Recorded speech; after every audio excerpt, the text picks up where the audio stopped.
గతంలో సర్పంచ్ ఎన్నికలను ఈ సర్పంచ్ ఎన్నికలను చూస్తే వాతావరణం మొత్తం చేంజ్ అయిపోయింది.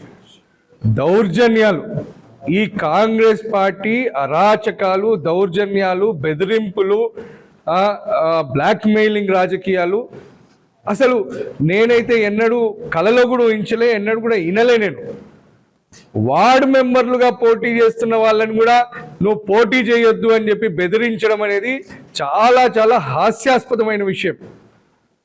సర్పంచ్లకు ఒకవేళ వాళ్ళు ఏదైనా వ్యాపారాలు ఉంటే ఆ వ్యాపారాలు బంద్ చేపిస్తామని చెప్పడము, కొన్ని చోట్లయితే మరి నువ్వు కనుక సర్పంచ్గా నిలబడితే నువ్వు క్వారీ లైసెన్స్ లేచున్నావు, ఆ క్వారీలు ఎట్లా నడిపిస్తామో చూస్తామని చెప్పి ఒక పెద్ద గ్రామానికి చెందిన మా సర్పంచ్ అభ్యర్థిని బెదిరించి పోటీలోనే లేకుండా చేయడం, ఇట్లా ఎన్నో అరాచకాలు ఈ సర్పంచ్ ఎన్నికల్లో జరిగినాయి.